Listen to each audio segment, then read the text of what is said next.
De fet, jo la xerrada la plantejo relativament curta i plantejo també força preguntes durant la intervenció que si no entre els dos podem discutir-ho amb la sala, vull dir que la idea és moltes de les que hi ha és un coneixement que ho anirem dient en construcció.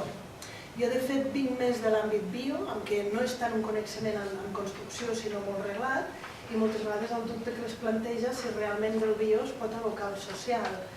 I la primera també una mica el plantejar així per sobre les qüestions. Jo no soc tan optimista com el Carles, de que l'ètica realment ha impregnat la recerca.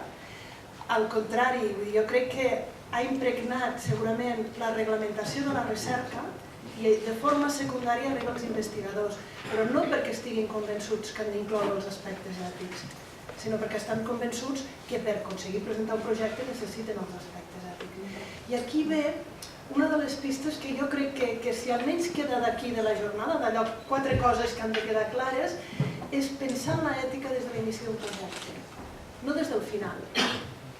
Porque si no, muchas veces quizás el problema que tenemos es que nos acordamos de todos estos aspectos éticos cuando se va a pedir una beca, cuando se pide un proyecto y la ética aparece al final, entonces hay que meter en calzador para el inicio, intentar hacerlo al revés. Incorporar estos aspectos como mínimo plantearse. Y si hay dudas, consultar. Consultar al CER, no el proyecto quizás final, sino quiero incorporar esto en el proyecto, ¿cómo lo puedo hacer? Quiero plantearme si puede haber una compensación económica o no, ¿cuál podría ser la adecuada? Utilizar más al CER no como el validador último, sino como el que al inicio puede guiar todos estos aspectos. Porque quizás lo que comentaba, este es un estudio de 2012, nació con el CER, exactamente. El 47% de los españoles cree que la ética no debe poner límites a los avances de la investigación. 47%. La presentación os la pasamos online y podréis clicar e ir directamente al estudio, quiere decir que es si funciona, cuando funciona, pero esto mira, que hay links directamente a muchas de las cosas que cito y las podréis comprobar. Este es un estudio que podríamos replantear metodológicamente cómo está hecho, pero la N es elevadísima, son unas 15.000 personas de 10 países europeos y Estados Unidos. La investigación, la visión sobre la investigación de la población general es altamente positiva y yo añadiría acrítica. Y esto después influye en la percepción de una persona de un consentimiento de que lo exigimos o no. Y muchos ciudadanos creen que la investigación y la ciencia son el motor de progreso, efectos positivos en la salud, cultura y la forma de entender el mundo. 70% de los estadounidenses y 73%, aquí somos sobreoptimistas en todo, creen que en 25 años la ciencia podrá curar la mayoría de tipos de cáncer. Estos de hace 6 años nos quedan 19. Vamos así un poco. 60% cree que se eliminarán al nacer los principales factores genéticos responsables de enfermedades graves. 69% en España. Y el punto este final, los españoles se diferencian del promedio europeo, que la mayoría relativa, 47%, cree que la ética no debería poner límites a los avances científicos. Y ahí queda, es la reflexión, porque realmente, yo a veces digo, ¿y los investigadores? Si alguien se anima a una encuesta así, de si viven la ética como plantearnos lo que comentábamos al inicio, el respeto de la persona en investigación, o lo viven como la injerencia que me llega para poder... Claro, ¿qué es límites? Yo aquí sí, que esta es una frase de Kierkegaard, pero me gusta mucho para ilustrar lo que estamos comentando. La vida solo puede ser vivida mirando hacia adelante, pero solo puede ser entendida mirando hacia atrás. La ética de la investigación debemos aplicarla mirando adelante, pero solo puede ser entendida mirando para atrás. Y lo hemos comentado muchas veces esta mañana, pero la ética de la investigación nace en Nuremberg. Belmont es un apaño para intentar pasar a la clínica y los problemas que tenemos, los criterios de Nuremberg, que son básicamente de ética de la investigación. Y decir que la primera y el primer código de ética moderno, de la edad moderna, nace en Nuremberg, es decir, mucho, es un código de ética de la investigación. ¿Sí? ¿Qué dificultades hemos tenido al aplicar estos criterios en clínica? Porque no son aplicables. Sí, comentaba esta mañana Francesc que la ética de la investigación, uno de los principios de la responsabilidad, yo siempre comento, la ética de la investigación es una ética de la responsabilidad, la ética clínica es una ética del cuidado. Y son dos visiones muy distintas del mundo y de la configuración, y parte de los problemas que tenemos, se comentaba antes el mezclar estudiantes con profesores y tal, parte de las dificultades que tenemos en clínica es cuando el propio médico tratante es investigador. Y hemos empezado a desarrollar unos conceptos, la Therapeutic Misunderstanding, no sé si suena, Therapeutic Misunderstanding y Misconception, que es cuando el propio paciente no es capaz de delimitar si está en un ámbito clínico de investigación. Y esta semana salía una noticia en La Vanguardia de un hospital, el Hospital Sant Joan de Déu, que había negado un tratamiento de Duchenne, y cuando lees, dices, si no hay efectos demostrados no es tratamiento, y si no es tratamiento es investigación.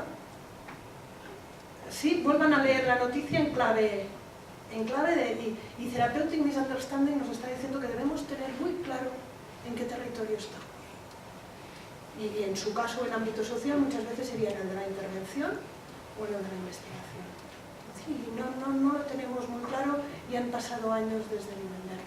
Diferenciar muy claro que básicamente la ética de la investigación es una ética de responsabilidad, mientras que otras éticas pueden ser éticas de cuidado. ¿Sí? Solo podemos entender muchas de las cosas que estamos comentando hoy en día entendiendo de dónde venimos. El consentimiento informado solo se puede entender partiendo de lo que llevamos atrás. Por eso es seguramente, no sé si algún filósofo en la sala igual puede contradecirlo, pero para mí yo creo que la primera ética moderna es una ética de la investigación y se inicia en Nuremberg. Y Nuremberg aplica dos criterios muy rápidamente que después ya los aplicamos, que es lo que estamos dando vueltas prácticamente toda la mañana. La primera parte, que cualquier investigación debe respetar lo que quiera la persona y debe saber que está en investigación, y el criterio a mí no me gusta hablar de maleficencia o no beneficencia, creo que es un término poco aplicado, me gusta hablar de riesgo. Porque el riesgo es el balance.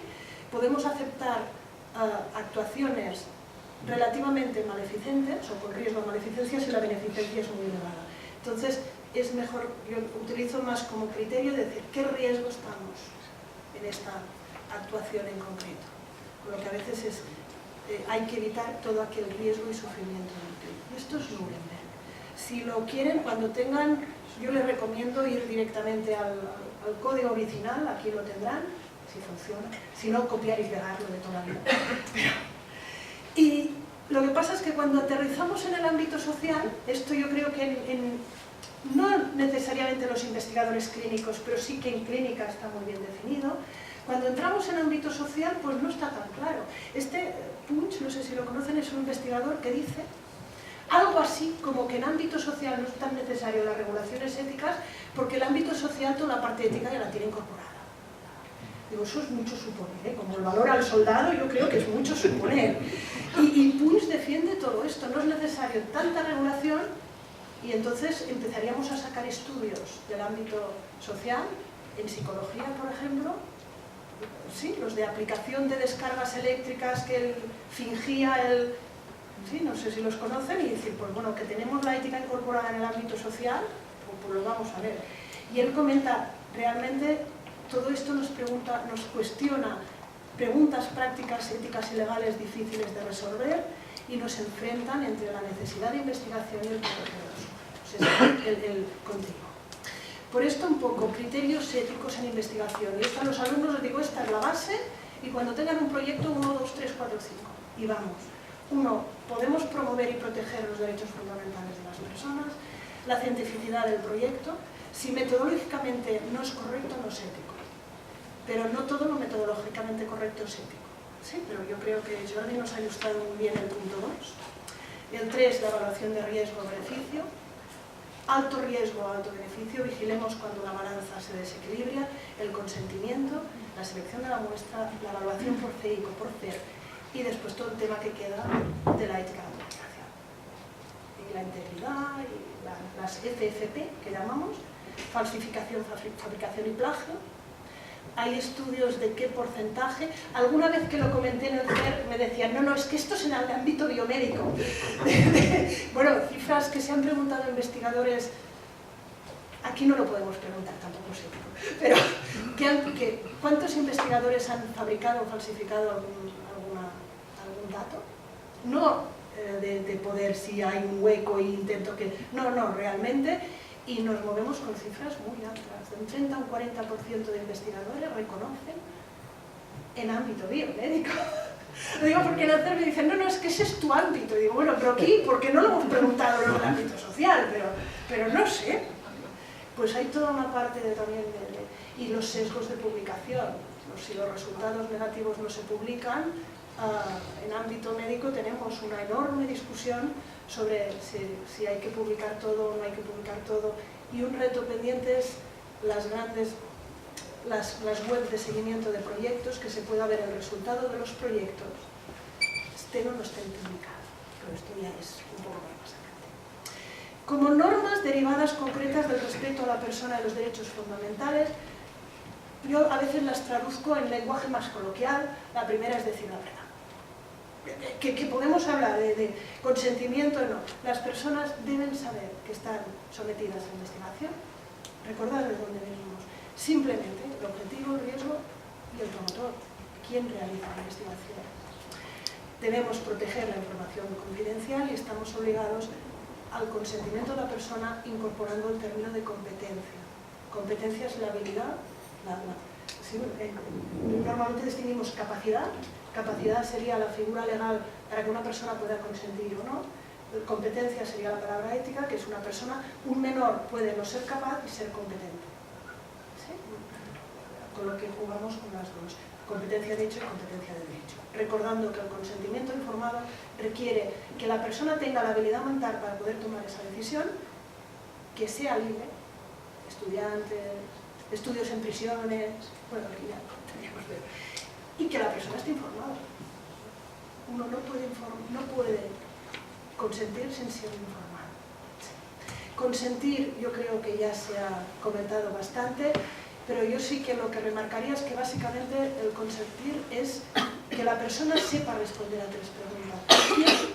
¿Quién está haciendo el estudio? ¿Qué y cómo? ¿Sí? ¿Qué me van a someter? Y el cómo van a tratar mis datos. A veces es el quién, cómo y qué son las tres preguntas. A veces nos guiamos mucho en los consentimientos. Esta es una infografía de Mónica Lalanda, una diseñadora gráfica, pero de consentimientos informados me han explicado el procedimiento, pero es tan complicado que no he entendido nada. Me han hecho participar en las decisiones, aunque nunca estudié medicina. Me han contado todos los riesgos y complicaciones posibles, con lo que ahora estoy muerto de miedo y aterrorizado, y me han hecho firmar un papel. Claro, así se quita la responsabilidad por si no va bien. Un estudio muy curioso, un 80% que se hizo con consentimientos informados en ámbito clínico, ¿no? Un 80% de estudios tenían una pequeña cruz, el sigme aquí, el firme aquí. ¿Sí? Que te implica muchas veces decir, bueno, ¿cómo se ha hecho el consentimiento? Pero bueno, para el debate, ¿sí? Después sí. Consentir siempre, siempre, siempre. Ha salido un poco, pero igual podemos dar otra vuelta y aprovechar que parte de los ponentes están aquí para volver a entrar. Consentimiento por escrito o puede ser verbal en según qué situaciones, y plasmar después el investigador o no, es el interrogante. Las encuestas a pie de calle, las encuestas online, que por ejemplo las encuestas online, ¿cómo sabes si es un menor o no? ¿Sí? Porque te dice, no, solo conteste si es mayor de edad, y desde aquí, con lo explicando, ¿sí? ¿Y qué pasa con las encuestas? Cuando conocer el objetivo de la investigación, evidentemente te modifica los resultados de la investigación. Para después al debate. Algunas pistas para el debate. ¿Podría aplicarse aquí el criterio de proporcionalidad? Que lo utilizamos, por ejemplo, en competencia. Competencia lo que nos dice es, a mayor riesgo, mayor competencia exigida. ¿Sí? Hay estudios que incluso un menor maduro no puede, porque son de alto riesgo. Mayor riesgo, mayor competencia, mayor riesgo, mayor consentimiento. Es decir, yo tengo que explicar, según son preguntas, según el riesgo, con lo que encuestas de papel o no exigirían un consentimiento muy... ¿Se puede aplicar aquí la proporcionalidad o no? Espera, esto le dejo a Antonio, como después. Ante cualquier duda, pistas para el debate, ante cualquier duda, consultar. Al CER, claro, ¿sí? Y también entender que muchas de las preguntas que nos hacemos y que nos iremos haciendo en los próximos años están en construcción. Y simplemente porque hay preguntas que nos van a ir apareciendo conforme el conocimiento avanza. ¿Sí? En este momento, por ejemplo, estamos realizando un seminario sobre CRISPR, que lo llamamos, de edición genética, y hay una duda en investigación, es decir, a partir del momento, no sé si saben, se puede aplicar en célula embrionaria o célula somática, por lo que puede saltarse la objeción de utilizar embriones, puede aplicarse en fetos, por ejemplo, intraútero. Pero el feto, cuando nazca, evidentemente será sujeto de investigación él y su familia, sin haber consentido investigar. A partir del momento que se aplique una técnica de edición genética y esta técnica de edición genética pueda llegar a línea germinal, serán sujetos de investigación los hijos de sujetos, ¿sí? Las personas. Entonces, quiero decir, existen preguntas que ahora en este momento no están claras ni podemos resolver. Sí, porque yo creo que incluso en ámbito médico y todos estamos en un conocimiento en construcción y que va a requerir continuamente que nos lo repensemos. Y por eso, yo no sé si los graban y se puede editar y cortar, porque por cosas así últimamente, no, pero bueno, intentando que yo siempre comento, la ética es un conocimiento que no nace del experto en ética, sino nace de los comités de ética. Y los comités de ética son dialógicos. El conocimiento en construcción no se hará a través de expertos, sino a través de diálogo. Y eso en ética, a diferencia de otros ámbitos, yo creo que es esencial. Por eso me gusta esta de Machado, la verdad es dialógica. Tu verdad no, la verdad es conmigo buscar. Por eso son imprescindibles, ahora es propaganda, los comités de ética de cualquier ámbito, porque son los que nos permiten, a través del diálogo, construir conocimiento.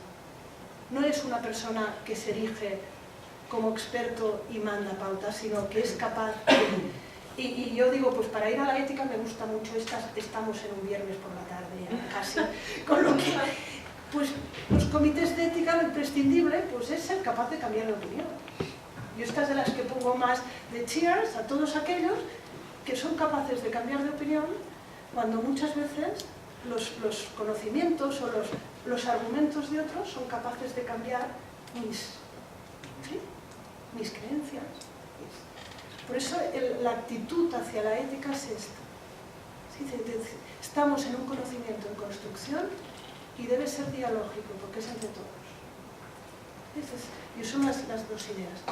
Vigilando poblaciones especiales. Se ha comentado varias veces, pero sí que les aportaba algún material que se creaba en poblaciones especiales. Mi ámbito es el de la pediatría, con lo que tengo más experiencia en menores, pero todas estas, cuando tengan, pueden linkar, ver, pasearse. Este es un documento del Nuffield Council traducido al español sobre los niños en investigación clínica y afina muchísimo en el tema del asentimiento, el consentimiento y dónde, no tanto legal sino ético. Este es un proyecto que tenemos en Sant Joan de Déu, en que hay un comité de ética de niños que revisan proyectos, el Kids Project. La mitad son de escuelas cercanas y la mitad son de ámbito clínico que han participado en ensayos y están dados de alta de los ensayos.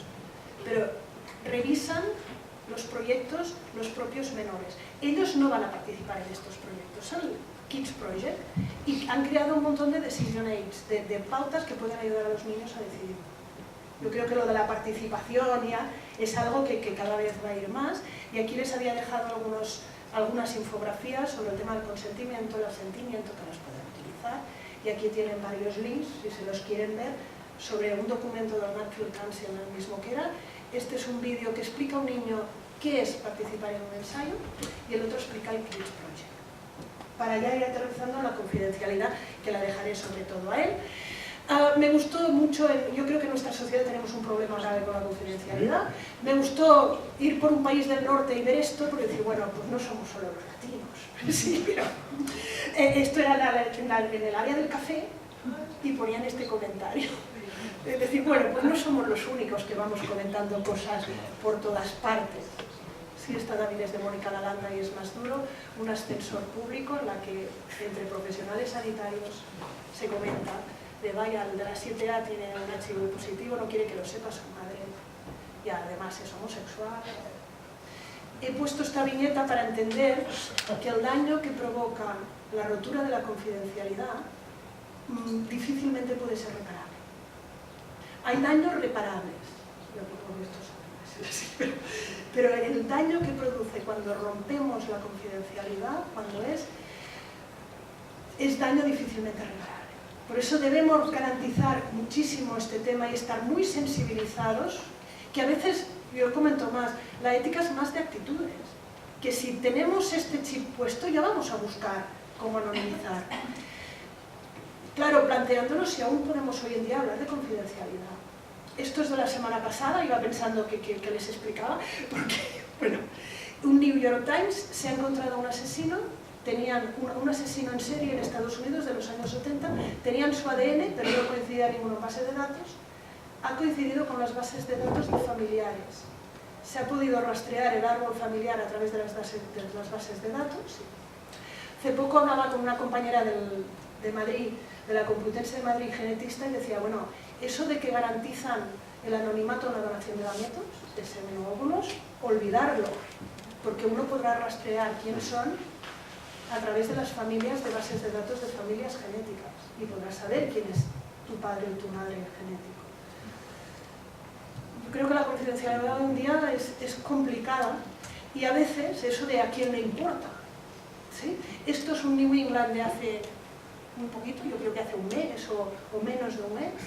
Se preguntó a participantes de ensayos clínicos el data sharing, si les importaba el compartir sus datos. Un 87% se mostraban altamente y eran datos clínicos y datos genéticos, que son datos de elevada sensibilidad. ¿Recuerdan la primera, lo de la crítica con la investigación? Yo creo que acaba bebiendo aquí. Pues yo creo que a nosotros sí nos debe importar. Y después, yo creo que lo ponemos, quién custodia los datos, cómo anonimizar. Y un concepto que quizás no es tan legal, pero sí me gustaría introducir, que es el tema de los círculos de confidencialidad. Círculos de confidencialidad existe definir, es decir, dentro de cada círculo, quién puede acceder a qué tipo de datos y cómo. Entendiendo que seguramente en el primer ciclo será el investigador principal, quién desanonimiza la base de datos, o una base de datos no debe desanonimizarse. ¿Sí?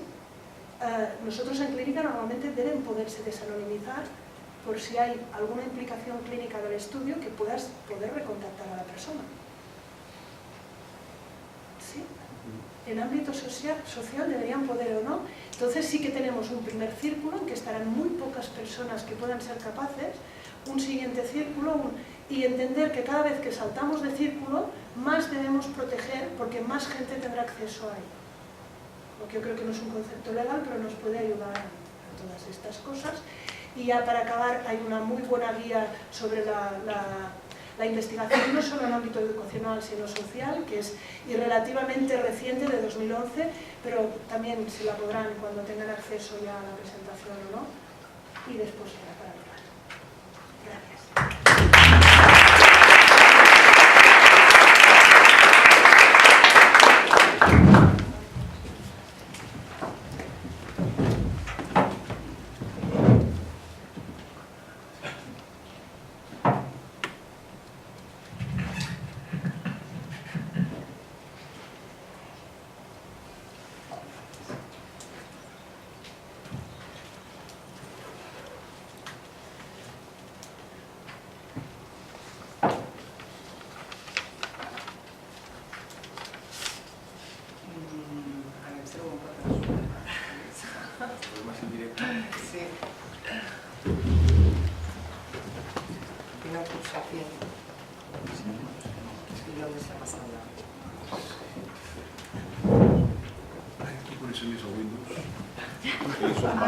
Yo soy Mac.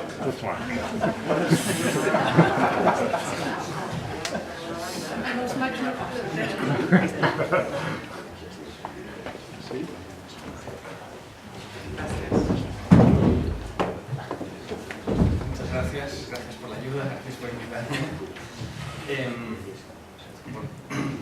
Disculpadme porque no podía estar en la primera parte, porque tenemos examen de recuperación justo hoy, que ya es casualidad, ¿no? De derecho mercantil. Y creo que me ha sido muy mal el no poder asistir. Bueno, Voy a intentar ser breve, como lo has conseguido tú, porque supongo que hablar de derecho un viernes a estas horas no es seguramente lo que más apetece, ¿no? Pero intentaremos no decir ningún artículo, ir a las ideas, los conceptos y sobre todo al final pues hablar de cosas prácticas.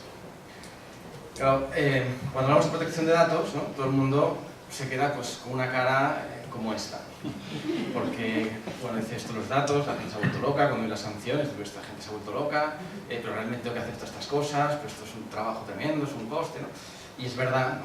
Y sobre todo con la entrada del reglamento parecía que era el fin del mundo, ¿no? El pasado 25 de mayo estábamos todos pensando, bueno, ahora nos va a cambiar todo, y mi primer mensaje sería tranquilidad, ¿no? De calma, porque yo creo que no cambia, al menos cambia un poco, ahora explicaremos el método, pero no cambia nuestro día a día, ¿no? Yo creo que en investigación, como hablamos al principio, cambia poco. Cambia para las instituciones, no tanto lo que venían haciendo, ¿no? Porque mucha gente dice, no, es que no cumplimos el reglamento. Bueno, hay instituciones que lo que no cumplían es con la ley, ¿no? Ahora se han dado cuenta porque entraron en el reglamento, pero el incumplimiento, ya, o sea, lo que no se puede hacer, muchas de las cosas no están permitidas ya en la ley.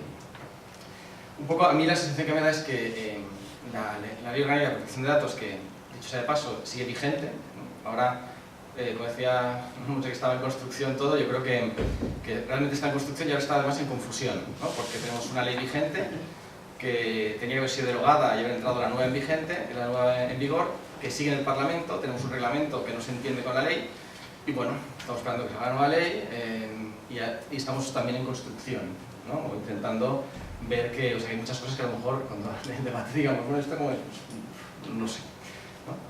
Pero mi sensación es que la Ley Orgánica de Protección de Datos era una ley que era como un padre cuando tutelaba a su hijo, ¿no?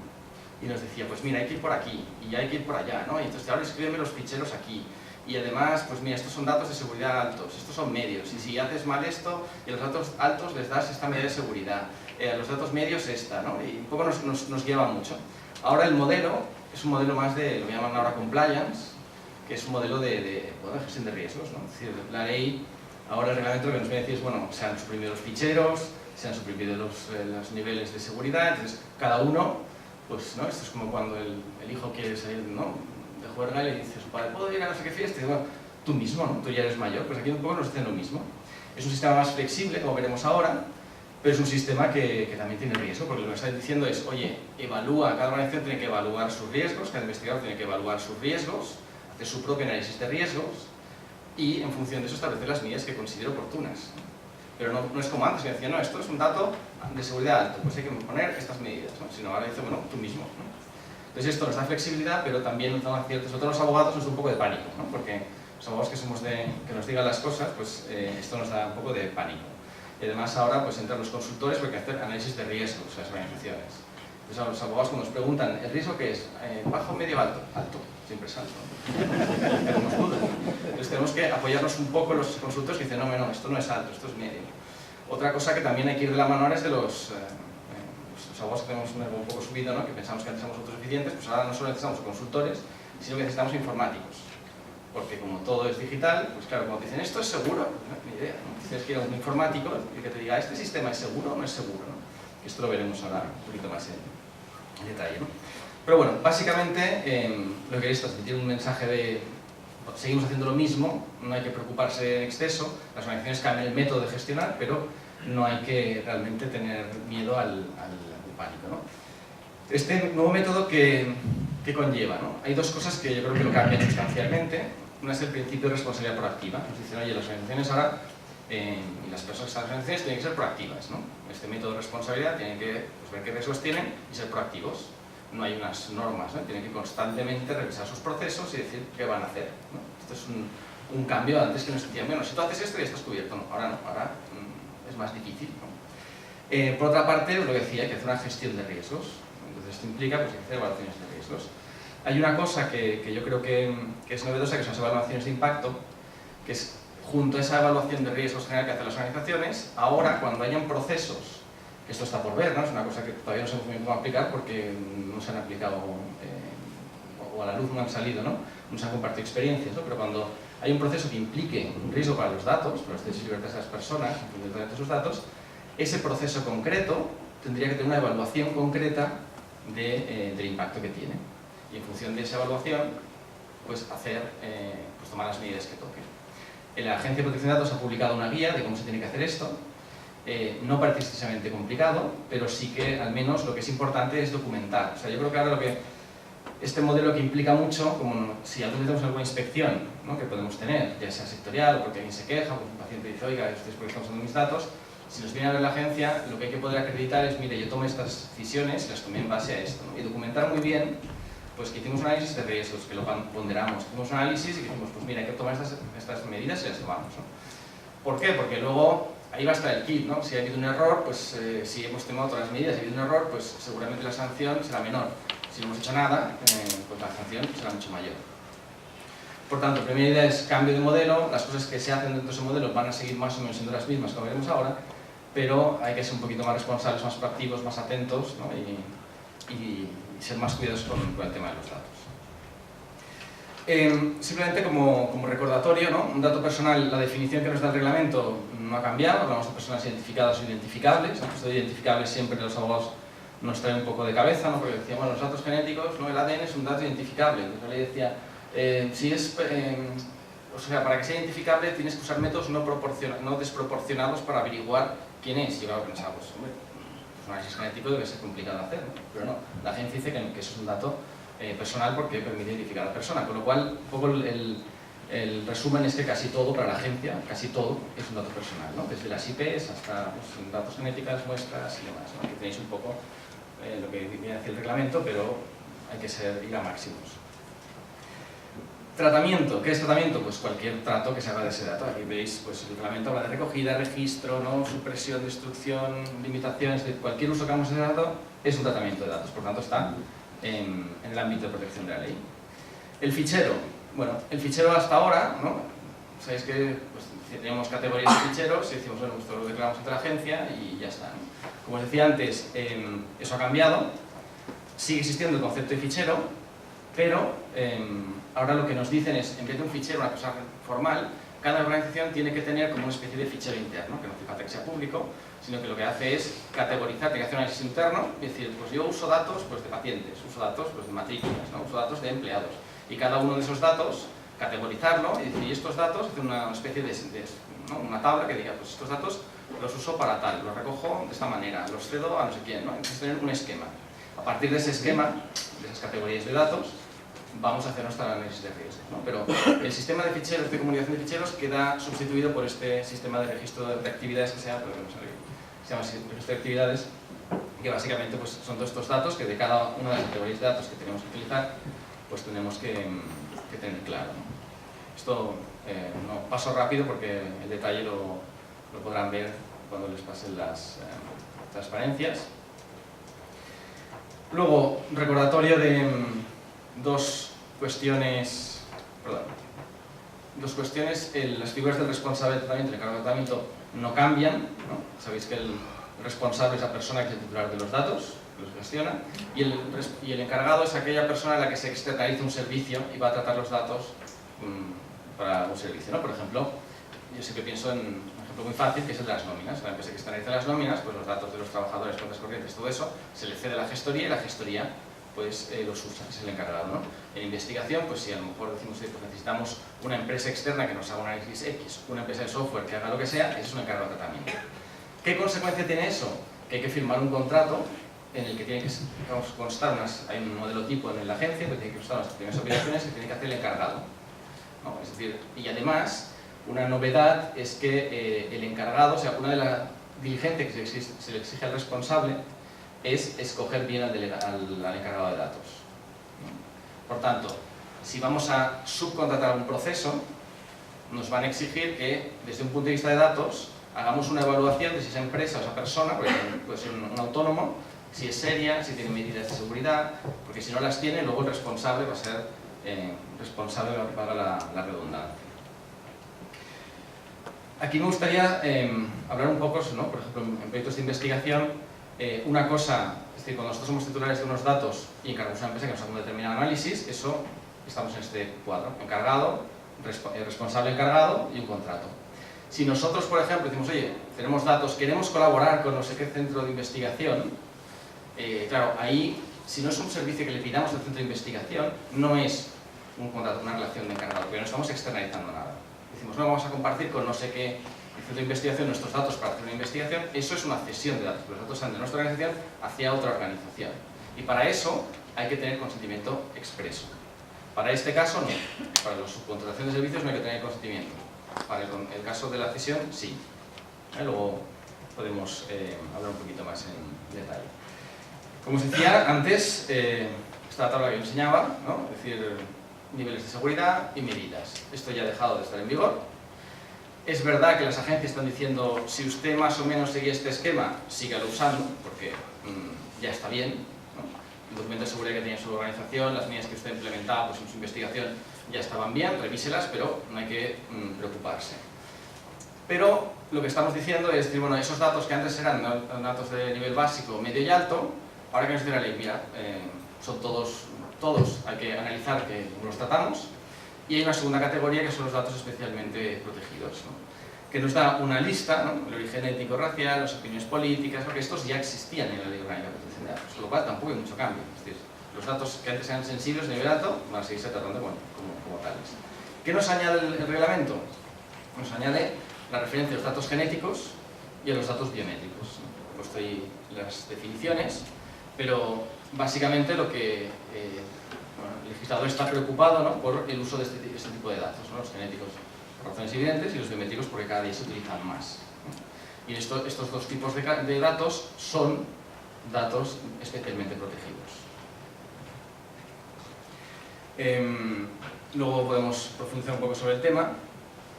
Entonces dice, bueno, todos los datos, para todos, o sea, la categoría que sea, necesitamos un consentimiento, ¿no? Y ahora lo que nos dice es que tiene que ser una declaración inequívoca. Bueno, ¿esto qué implica?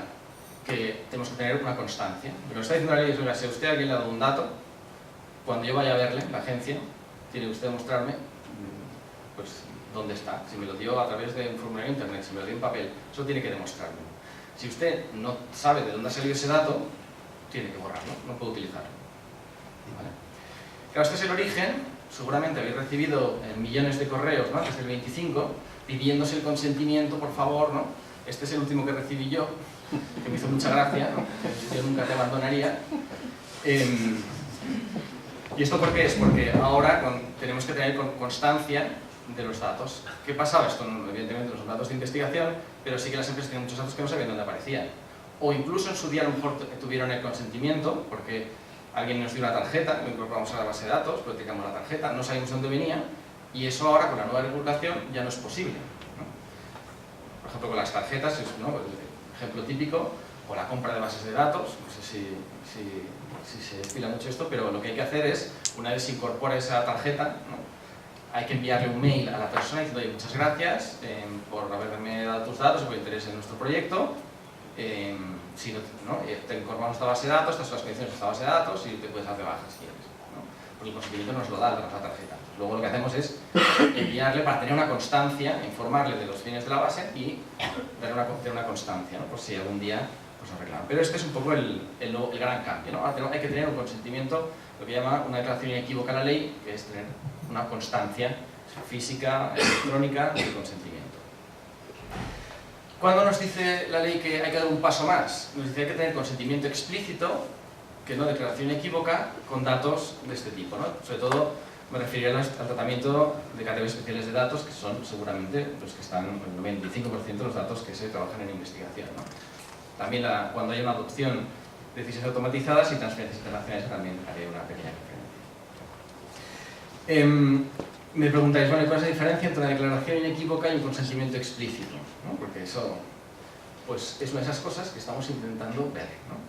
Por ejemplo, la Autoridad Catalana de Protecció de Dades lo que nos dice es que un consentimiento, una declaración inequívoca podría ser, por ejemplo, cuando alguien entra en una web, ¿no? Ve las cookies y le avisa a las cookies y dice, si usted sigue navegando, pues se considera que usted ha aceptado. Pues dice, eso es una declaración inequívoca y no un consentimiento explícito.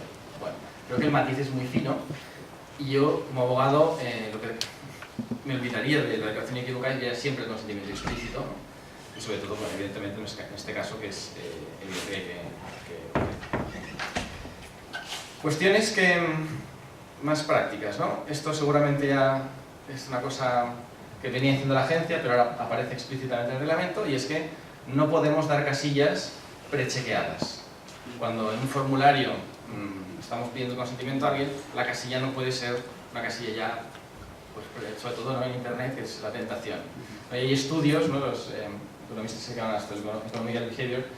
Bueno, y de hecho hay un informe que hicieron sobre los donantes, ¿no? Que los donantes que tenían prechequeada bueno, en países que se prechequeaba la aceptación de la donación de órganos, el 80% consentían, y en cambio en países, ¿no? Los países nórdicos en los que no, solo un 20%. Entonces, bueno, esto es una cosa que tiene muy clara la agencia, ahora tiene muy clara la Unión Europea y evidentemente el reglamento, y no se permite. Claro, cuando hablamos de consentimientos, que podemos hablar luego más en profundidad, pero si nosotros estamos pidiendo un consentimiento pues para un proyecto, y es para ese proyecto, lo lógico es que hacemos un formulario y nos firme, y no hace falta ni casilla, ¿no?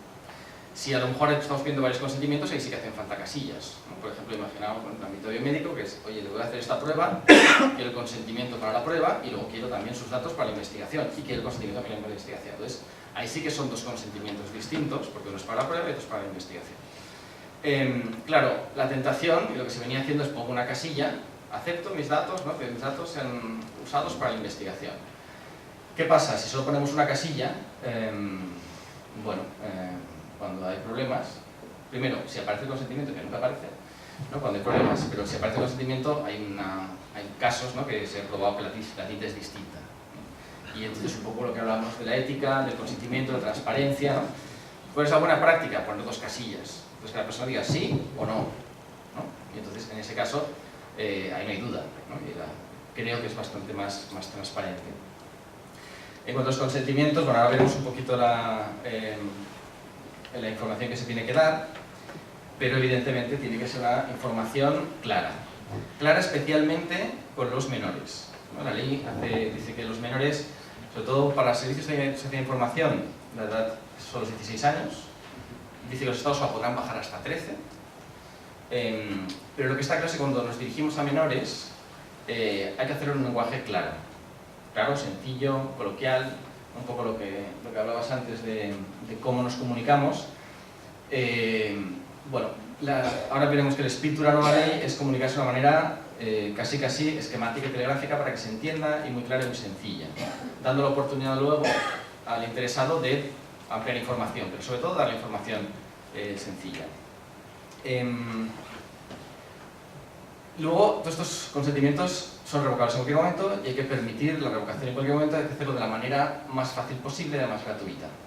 No podemos decir, no, es que ahora mira esto, tendría que mirar los archivos, no. O sea, hay que establecer un sistema que permita que cualquier persona que sea objeto de un estudio en cualquier momento diga, mire, ya no. Es un riesgo, pero hay que ser transparentes en esto.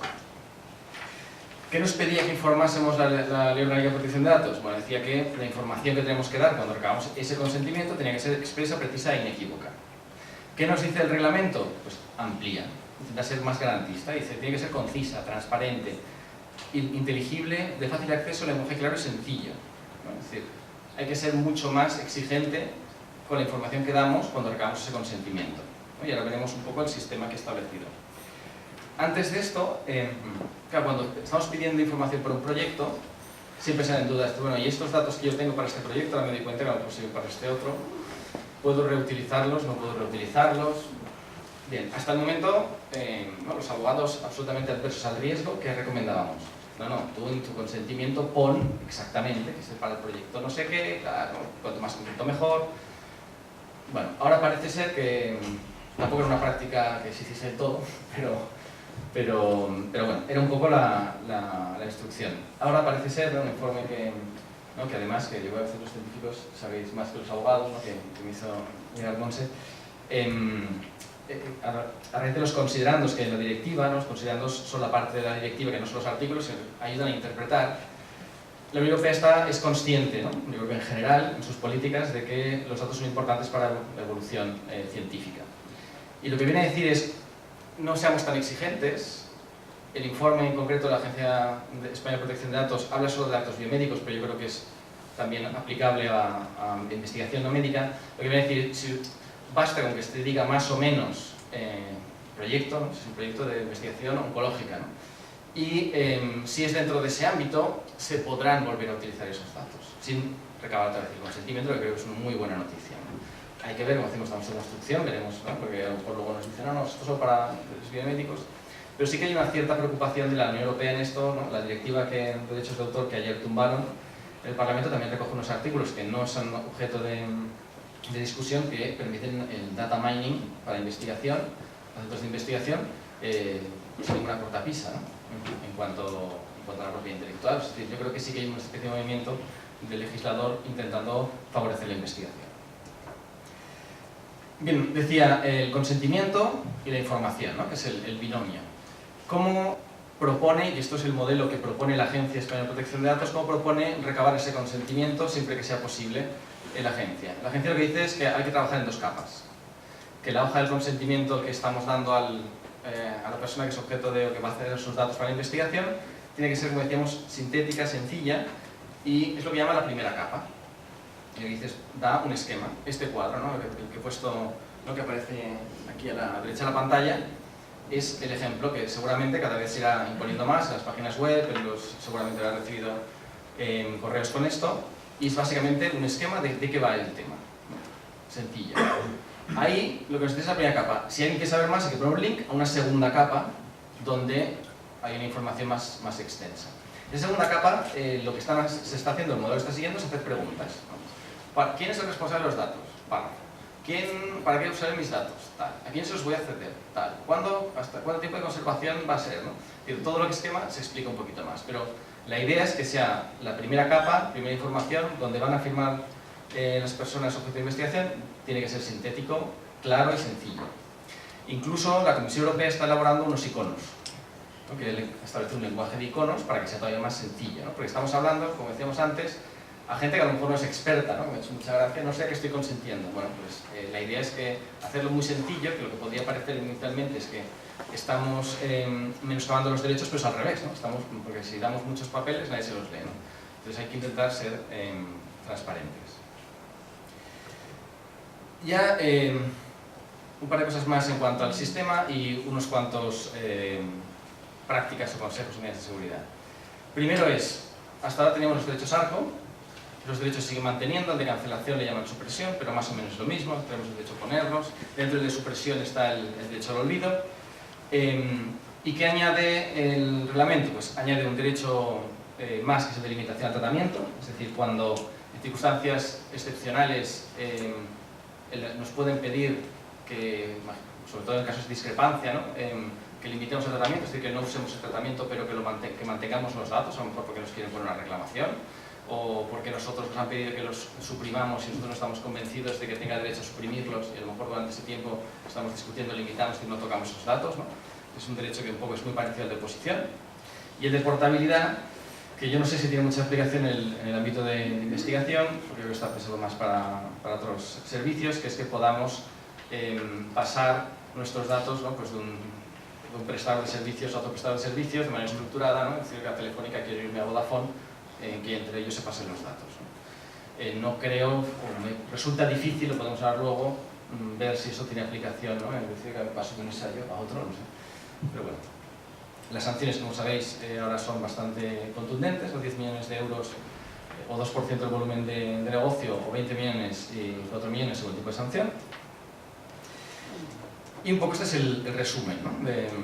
Sobre todo, lo importante es el tema de diferenciar entre lo que es cuando externalizamos un servicio que necesitamos consentimiento a cuando sí realmente estamos cediendo fuera los datos, que ahí sí que necesitamos el consentimiento. En cuanto, antes de entrar a las cuestiones prácticas, en cuanto a la transferencia internacional de datos, cuando trabajamos, por ejemplo, con instituciones que están en Estados Unidos, seguramente os habéis encontrado el problema de, bueno, ¿y ahora qué pasa, no? Servidores en Estados Unidos, ¿no? Bueno, en general, en Estados Unidos no hay una regulación equiparable a la nuestra, en muchos países del mundo no la hay, y eso nos plantea un problema, porque no podemos ceder datos fuera, ¿no? Porque lo que le decís es, oye, solo podemos ceder a países donde tengan la misma regulación que nosotros, y unas garantías, ¿no? Hasta ahora había que pedir autorización a la Agencia de Protección de Datos para sacar de los países los datos.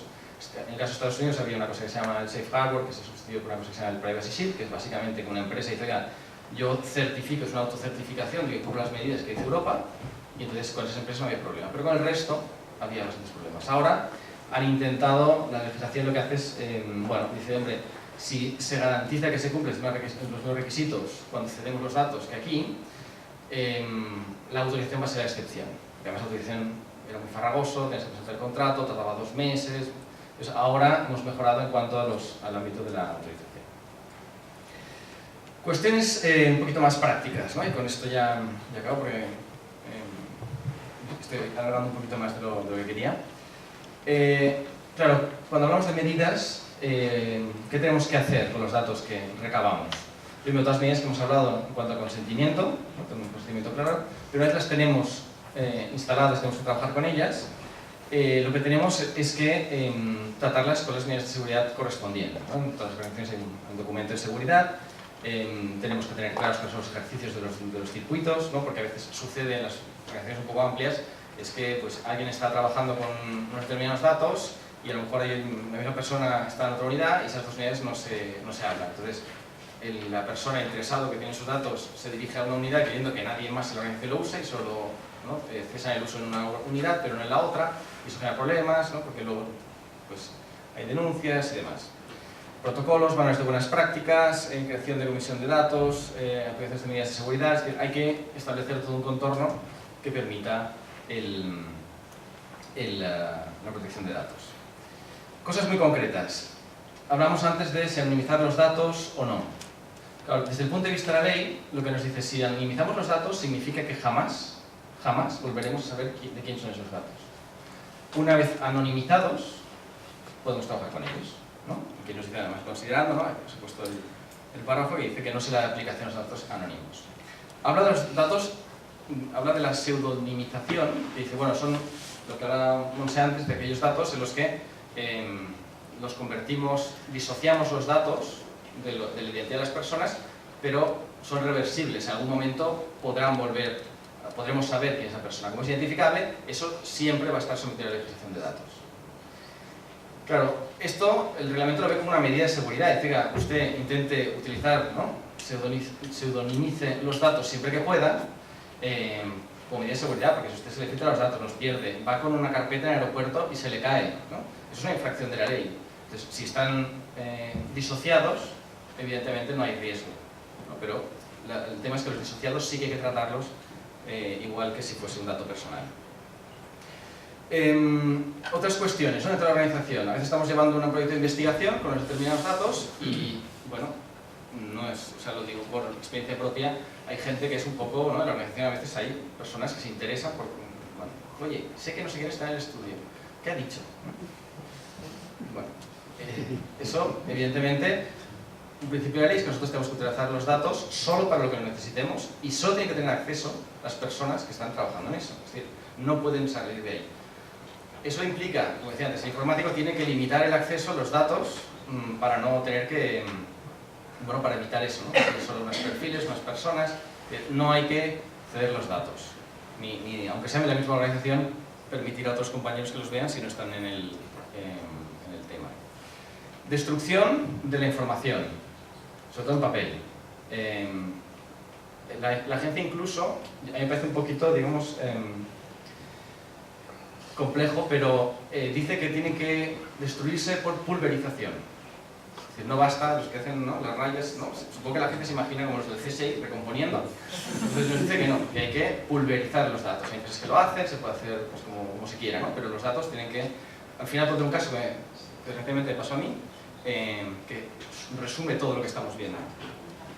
Información sensible. Cuando estamos hablando de información sensible, despachos cerrados con llave, armarios, porque a veces pasa que no dejamos decir, sí, el armario en nuestro despacho está cerrado, o la zona donde investigamos está cerrada, pero luego entra pues, no sé, alguien a limpiar, el de seguridad, ¿no?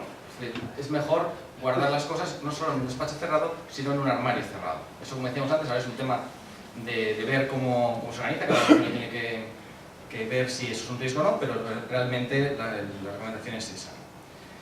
Una cosa que has dicho tú, y esto es absolutamente real, ¿no? Es evitar conversaciones en ascensores. ¿no? Yo recuerdo en varios casos, no son ascensores, sino en restaurantes, de pues esto, oye, pues no sé qué, pues tal, no sé qué, y luego la denuncia, claro, porque es un tema sensible, la familia dice, hombre, pero ¿qué está diciendo? ¿Cómo pueden con esta frivolidad hablar de pues este familiar de esa manera, ¿no? Entonces esto es un tema complicado. Luego, en los ascensores, si es un tema de hospitales, siempre hay periodistas, ¿no? Dando vueltas, y eso es bastante complejo. Y aguas la tarjeta, ¿no? Los USBs, sé que lo que voy a decir, va a decir la gente, bueno, pero no se deberían poder utilizar, ¿no? Antes se decía, no, encriptados, o con password. La recomendación es que no se usen, que se sustituyan por sistemas seguros de compartir en nube. Los sistemas seguros de compartir en nube, lo bueno que tiene es que dejan registro de quién accede, hay passwords, se puede saber lo que se extrae, lo que se extrae, si luego pasa algo, podemos seguir el rastro. Por tanto, los USBs es un tema a evitar, se caen del bolsillo, ¿no? Utilizar, evidentemente, passwords y contraseñas. Tema importante, no reciclar los papeles donde haya información sensible, ¿no?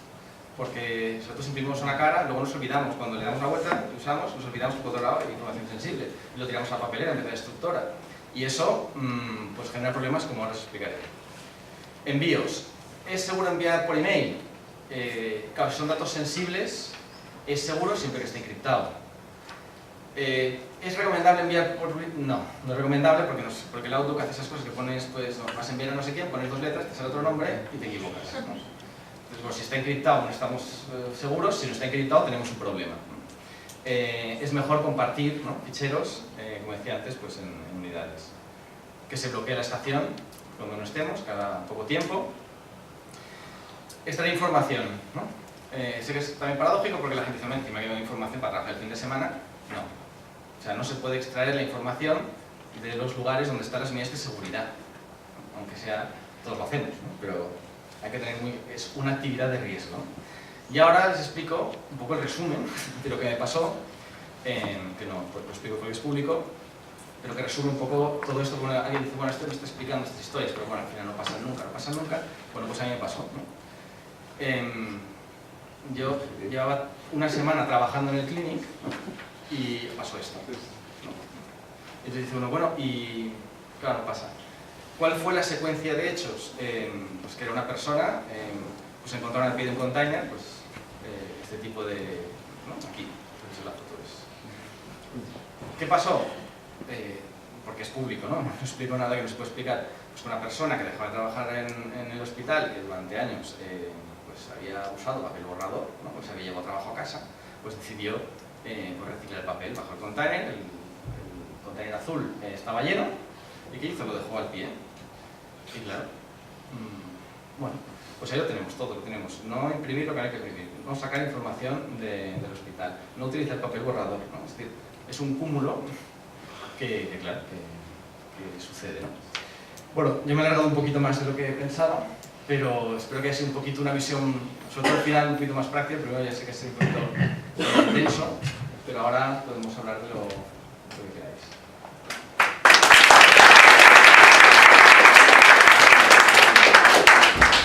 Bueno, pues de nuevo, muchas gracias.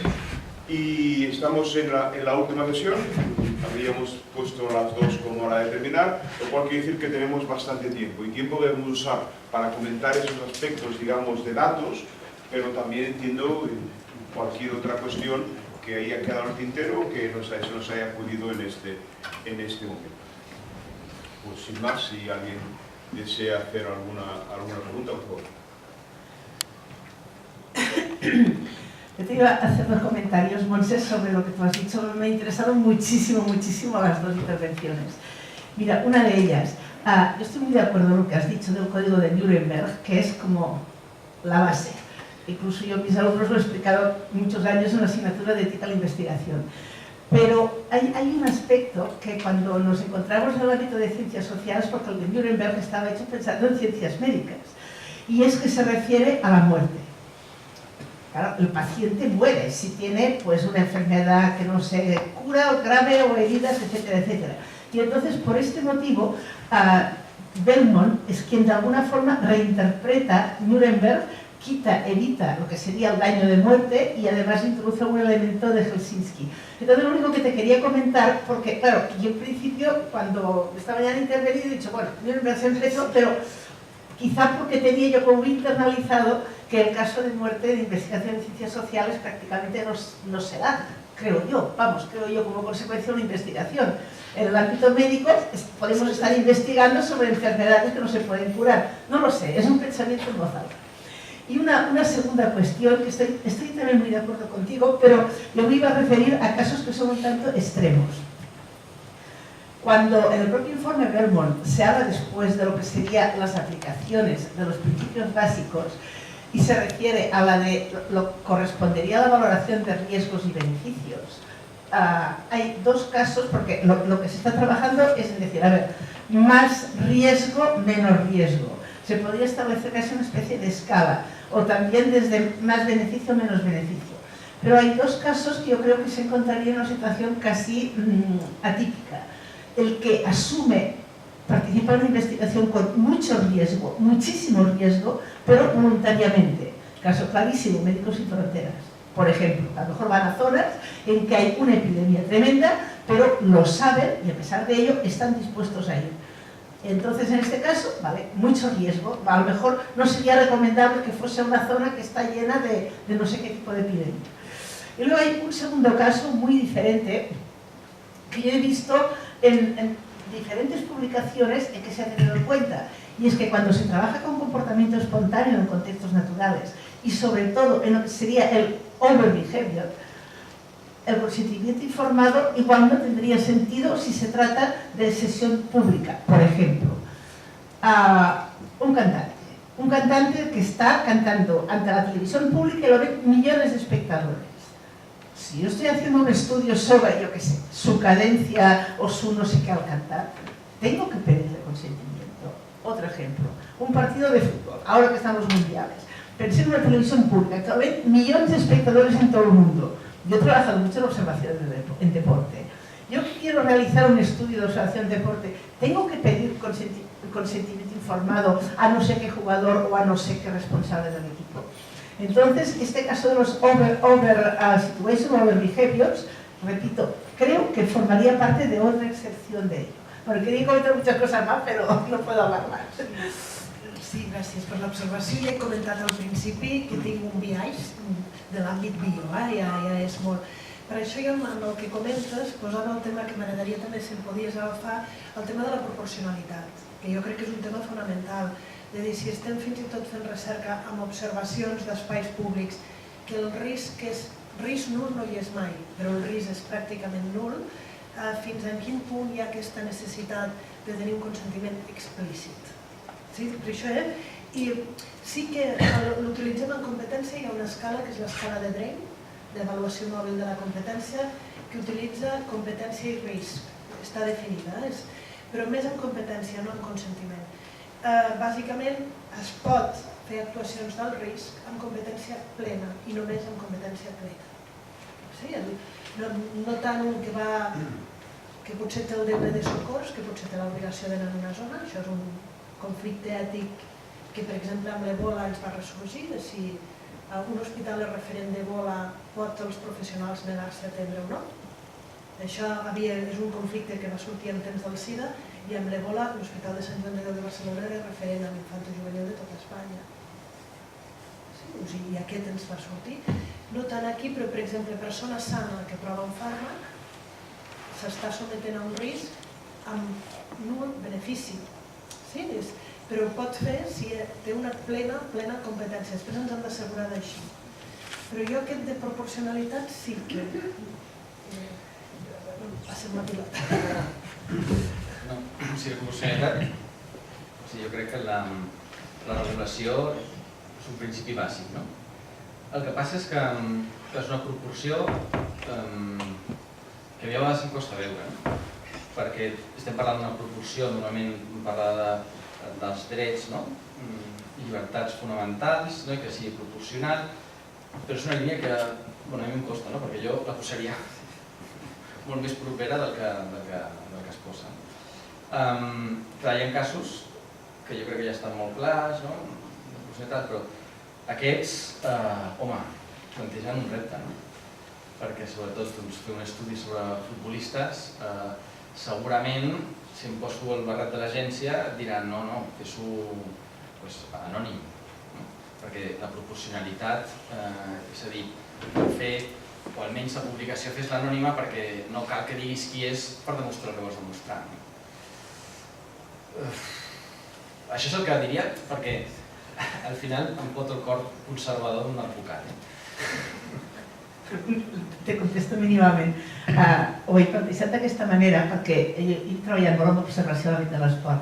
Llavors, jo m'he trobat en què, si ara parlem amb revistes de quart i l'1, o el factor d'impacte alt, jo he publicat articles sense cap problema, inclús en casos d'estudi únic, tinc un article en companys meus, en què estudiem l'estructura de gols d'un jugador determinat. Va fer un estudi de Messi comparant Messi i Ronaldo i diu clarament el nom qui és.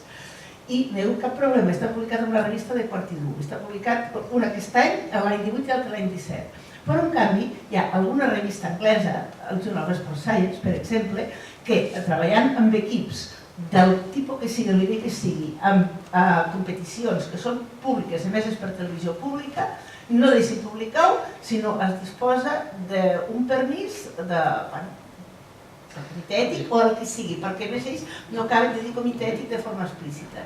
I tots són revistes científiques, un i altre. Llavors, si és over behavior, i si resulta que per tant és conducta que es fa al carrer, en un camp de futbol, com el d'un cantant que he dit abans, i nosaltres no li demanem res, sinó que observem el comportament que estan fent, aquí se'n hauria potser la... Sí, jo només perquè, clar, hi ha països, si la revista es publica fora d'Europa, segurament no hi ha problema. Als Estats Units no hi hauria problema. El tema és... Bueno, Suïssa... Sí, Suïssa... És de Suïssa, la revista. Ara, després està el tema de la tolerància al risc de cada organització. Perquè jo crec que si no dius res dolent de l'esportista, el risc, encara que sigui dubtós, el risc és molt poc. Si dius coses una mica compromeses, potser la gent t'apreta. És anàlisi científic. Sí, per això et dic, però que jo crec que... O sigui, el dret de la persona a oposar-se jo crec que hi és. L'altre tema és que no el faci exercir perquè no li interessi, perquè digui, mira, gràcies per un estudi, no? Però que segurament la revista anglesa veu un petit risc i té tolerància zero al risc. Jo potser per afegir, jo crec que l'important seria quedar en compte que hi ha la norma i l'excepció a la norma. La norma és clara, cal consentiment.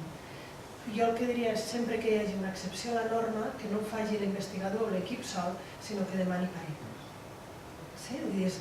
La norma ha d'estar clara, cal consentiment per qualsevol recerca. L'excepció a la norma pregunta, com a investigador, vull dir, no te la responguis tu mateix, sinó demana. Estem molta propaganda, Hay una palabra pedida allí y luego seguimos. Sí, una miqueta en relació amb aquest tema, però complicant-nos extraordinàriament la vida.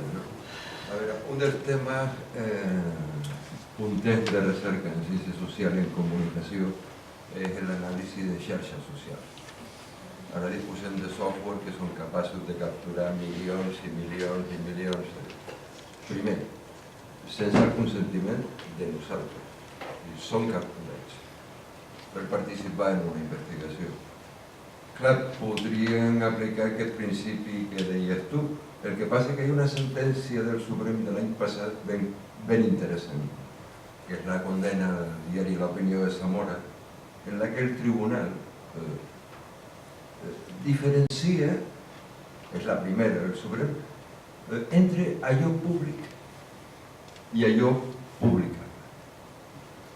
Clar, jo no sé si avança la jurisprudència i es consolida i podrien també diferenciar entre allò públic i allò investigable. M'agradaria conèixer el vostre punt de vista sobre aquesta. Fem unes quantes preguntes més, però intentem contestar-ho tot el que Jo, afegint una mica la idea de la Teresa, fins a quin punt són vàlids els consentiments informats signats pels pares en equips esportius o en escoles quan vas a fer una recerca i et diuen no cal perquè ja han signat per aquest curs. Llavors, l'excusa que donen és que si signen l'assentiment, els nanos, o el consentiment als pares, no volen que hi hagi un coneixement. O sigui, diuen que l'anonimat no és respecte. Llavors, et trobes en aquest problema.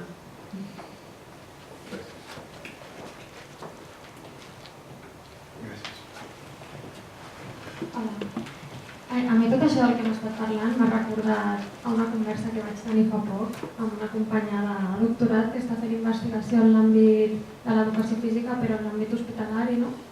Llavors, ella vol fer un estudi descriptiu i li han ofert un expedient mèdics perquè fes una base de dades per fer aquest estudi descriptiu, no? Llavors ens preguntàvem fins a quin punt és ètic utilitzar l'historial mèdic d'unes persones que ella no té el consentiment informat, si l'hospital realment li pot facilitar això, fins a quin punt ho pot utilitzar, i no vam saber trobar una resposta. I dic, mira, a veure què es pot fer perquè realment ella aquestes dades les té, però com les pot utilitzar? Endavant, però tenim vàlid. Si vols comencem per l'última perquè és molt més fàcil. No es pot fer recerca clínica sense haver passat per un CI, i això potser és que és com aquelles coses com l'ABC. Sobretot, jo ho he comentat, a l'àmbit clínic moltes de les coses que comentem estan molt reglades, per això m'estranya. De fet, amb l'àmbit clínic en autorització d'un CI podries tenir accés a retrospectiu, a dades retrospectives. Amb el nou canvi de llei necessites el consentiment per accedir a dades retrospectives dels participants. Dificulta moltíssim més perquè amb la clínica sí que s'utilitza molt les dades, has de poder recontactar, perquè aquelles dades es van donar una finalitat molt clara que era el tractament. Aquí sí que entraríem en un tema que la discussió és molt llarga, sobretot és de l'àmbit de biobancs, que és el tema del consentiment estàtic i el consentiment dinàmic.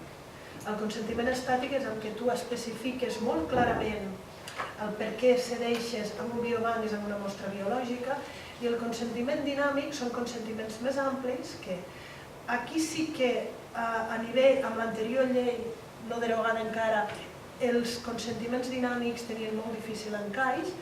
Amb l'actual, mentre que hi ha països europeus que sí que acceptaven consentiments dinàmics, amb l'actual sembla que tindrà més cabuda el consentiment dinàmic. És a dir, que quan algú deixi mostres a un biobanc, però ja les deixa per finalitat de recerca.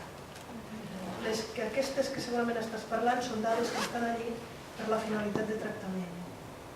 I el que sí que no es contempla en salut és que directament es firmin consentiments amplíssims en què deixo les meves dades per tractament i deixo les meves dades per recerca. Que és un cas que actualment jo crec que hauria de recontactar i l'altra és la primera pregunta, és qui t'ha donat aquell contacte, que jo tampoc la veig gaire resolta. Vull dir, si ella recontacta amb algú, és de dir, qui li ha donat el meu contacte per dir que hi ha la pregunta prèvia m'ha quedat.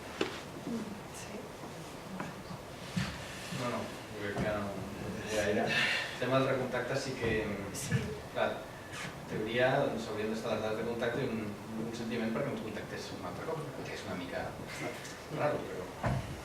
Jo si encara ho volem fer una mica, dius que el propi metge tractant o professional tractant sigui qui faci el recontacte, perquè en certa manera ha tingut permís per accedir a aquestes dades i si la persona accepta és quan entraria en un procés de consentiment per a aquestes dades poguessin anar a recerca.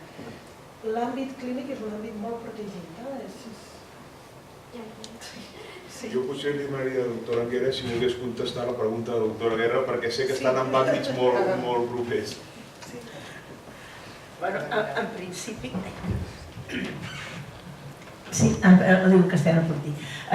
En principio, yo diría de que el caso que comentas de unas colonias en que hay padres que no han dado el consentimiento, pero les dicen no hace falta ahora que lo des, porque ya se ha dado para esta vez, esta actividad, yo creo que no es correcto. No es correcto porque otra cosa es que sean unas colonias que se repitan cada 15 días o cada mes o cada año, pero en cada caso, aunque incluso sean los mismos padres, que nunca se sabe si serán los mismos, porque puede haber un niño que haya cambiado de escuela, puede haber otra familia que por primera vez manda este curso a los niños a la escuela. Por lo tanto, yo creo que no es correcto y esto indica, bueno, pues una dejación, una negligencia en el cumplimiento de las normas éticas. Lo que pasa es que hay centros que les supone todavía un esfuerzo. Hay que pedir normas éticas, qué rollo, pues lo pedimos el año pasado, si al fin y al cabo la misma escuela, si no sé qué más. Y yo creo que hay como la conciencia adormecida, pienso yo, de que realmente pueden no coincidir todas las personas, aunque a lo mejor el 90% sean las mismas. Entonces yo creo que esto se les tiene que hacer notar, porque si hay negligencia en el cumplimiento de lo que marca el código ético, yo diría que el peso de toda la responsabilidad completa recae sobre el centro y se puede hacer mucho daño. Sobre todo familias que digan, pues mira, resulta que lo que han hecho en esta actividad tiene en cuenta determinados valores que no son los que nosotros defendemos. Entonces puede afectar la sensibilidad de familias. Esta es mi forma de verlo. Lo que pasa es que a veces en los clubs deportivos sí que hacen firmar a los padres de que si se hacen estudios también darán permiso. Entonces, tienes esta duda, ¿no? No te acabo de entender ahora. Sí que a veces cuando en los clubs deportivos sí que pasa, sobre todo en clubs ya con cierto nivel deportivo, sí que cuando hacen firmar a los padres, cuando los apuntan o cuando los inscriben o cuando aceptan que compitan por el club y lo que sea, sí que a veces hay un añadido que pone de que si se hace alguna investigación o esto también lo aceptarán. Entonces, ¿qué peso tiene este consentimiento, entre comillas, de los padres, como muy abierto, como muy general, porque en el fondo se hará una investigación a lo mejor que ellos no sabrán ni de qué va, ¿no? Ni el objetivo, ni la metodología, ni nada. Bueno, yo lo veo excesivamente laxo, es decir, efectivamente dice, se hará alguna investigación, pero es que el consentimiento informado, antes lo dije cuando leyó, se debe especificar claramente cuál es el objetivo, qué es lo que se va a hacer, es decir, se hará alguna investigación. Pues cómo no decir nada. O sea, yo considero que no es correcto que se incluya una cláusula genética, una cláusula tan vaga. Esto, reforzando un poco el mensaje desde el punto de vista legal, claro, con lo que hemos visto, ¿no? Lo que dices, la información, hay derecho a información, tiene que ser una información precisa, clara, concisa, un consentimiento genérico. Ya la agencia venía diciendo que los consentimientos genéricos no le acababan de, ¿no? En muchos casos, no de felpes, que diría. Y en este caso yo creo que no. De hecho hay una sentencia de hace, para complicar un poquito más, del Tribunal Europeo de Derechos Humanos, ¿no? Que es un actor que no está ni a nivel europea, ¿no? pero nos vincula, de hace un par de meses, en las que un colegio toma fotografías de unos alumnos en clase y entonces sus padres no hemos dado consentimiento para estas fotografías. Y ellos, el colegio dice, oiga, no, a principio de curso la matrícula firmaron un consentimiento genérico que decía que la y el tribunal dice que no. Dice, no, el consentimiento tiene que ser para esa fotografía y explicarles para qué se puso esa fotografía y que consientan, ¿no? Esos consentimientos genéricos, pese a que se siguen poniendo... Ha evolucionado mucho, porque yo he firmado esos consentimientos, los hijos han salido fotografías y nadie ha explicado para qué. Y seguirán. También es verdad que el reglamento no se aplica, por ejemplo, si son temas de redes sociales, se considera ámbito privado y no se aplica. Que ahí la agencia, bueno, veremos, yo creo que todavía está por elaborar un poquito más el concepto, pero lo que viene a decir es, hombre, si son unos padres que hacen una foto de la presentación de curso, la colocan en Instagram, pues eso es ámbito privado, pero hay problemas. Un padre no quiere que su hijo salga, entonces... Y luego viene la pregunta. Una cuestión que me gustaría para el... No, queda la pregunta que está de nota. Sí. De matrícula. Claro, porque no sé muy bien... o sea, es verdad que se ha venido considerando que todo lo que aparece en redes, en principio, aunque sea publicado, no es público, ¿no? Y esta sentencia, bueno, viene un poco a empezar a matizar el tema. A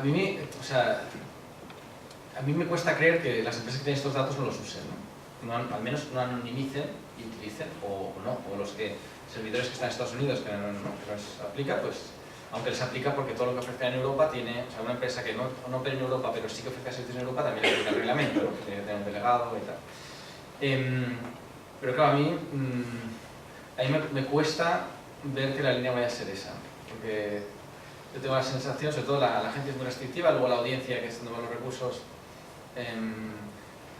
suele abrir un poquito la mano, pero me cuesta ver que hay por ahí los tips, pero no lo sé, por eso digo que es de nota porque bueno, és molt difícil de respondre. De fet, jo el que em plantejava quan us he posat aquell és si realment existeix la confidencialitat avui en dia, perquè realment, i sobretot ja quan parlem de Big Data,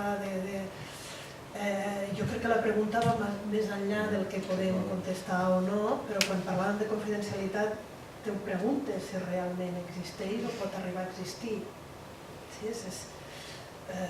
I fins i tot anonimitzant bases de dades i fins i tot quan parlem de Big Data en salut no podrà ser mai anònim. No podrà ser. I tu podràs saber qui és sense desanonimitzar. És que, clar, arriba a uns límits en què dius és molt difícil rastrejar. Per això deia també els cercles de confidencialitat.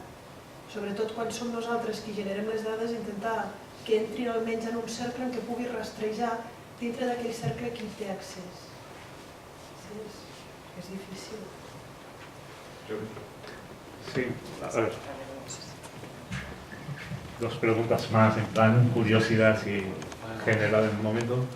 Una, sobre el tema de expedientes médicos, si las personas estuviesen muertas, ¿cambiaría algo? Dos, pensando en una diapositiva tenías datos que no pueden tratarse.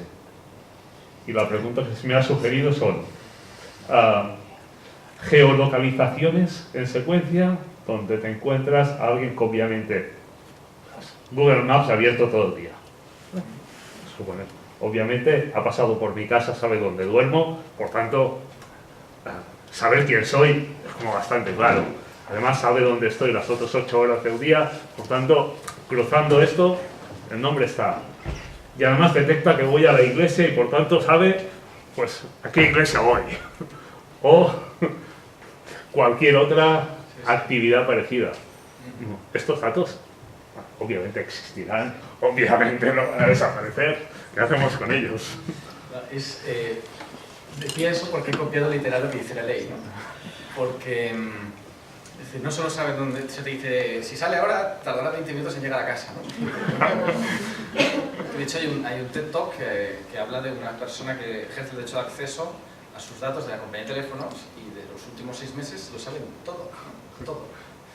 Claro, lo que dice la ley usa una técnica legislativa que es un poco curiosa, ¿no? Porque lo que viene a decir es, o sea, establece una premisa que es no se podrán tratar los datos, y abajo dice, salvo consentimiento expreso del interesado, ¿no?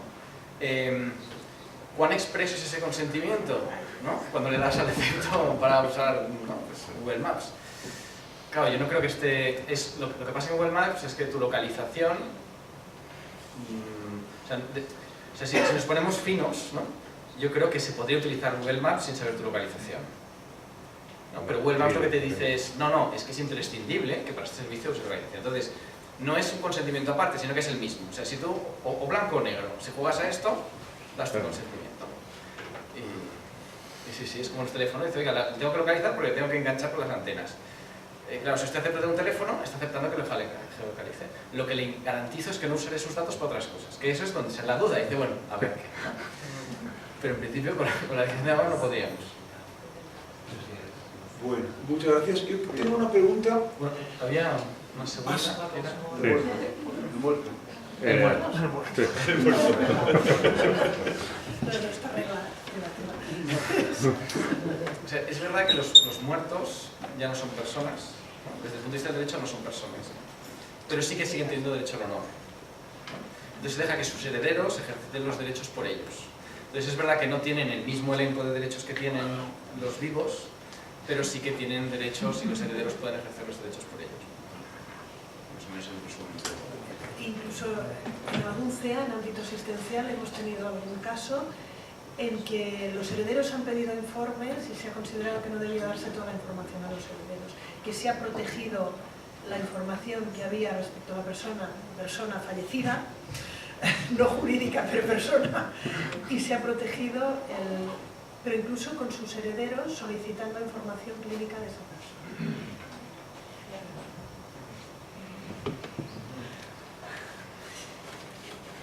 Vamos a intentar, pero no resisto una pregunta, porque la hago pensando un poco en el investigador, profesor, que está en un centro.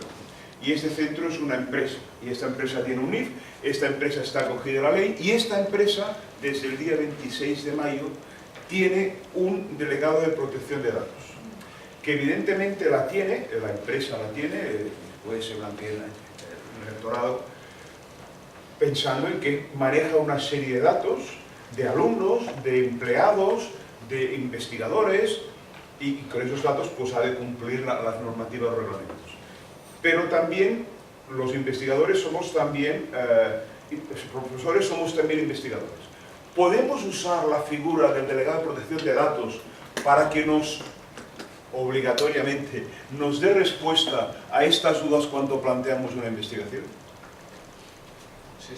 Lo primero que os diría es que al delegado de datos de vuestra organización no le felicitéis por el nombramiento, porque en mi caso me ha pasado, ¿no? En mi casa pues soy el delegado de protección de datos. Enhorabuena. Y una de las funciones que el delegado de protección de datos es asesorar al responsable del que pertenece en las cuestiones relativas a datos, con lo cual debería ser la ventanilla única para plantear estas consultas. De hecho, lo que es recomendable es que ese delegado convoque un comité, que se reúna mensualmente con las áreas que normalmente gestionan datos, para hablar de temas de datos, ¿no? Porque bueno, es un proceso que va en construcción, las organizaciones no cumplen del 0 al 100 el primer día, sino que bueno, va surgiendo cosas nuevas, ¿no? Entonces, el delegado es esa ventanilla única que debería ser pues, el que asesorase pues, a profesores, a investigadores, a la entidad y a quien fuese.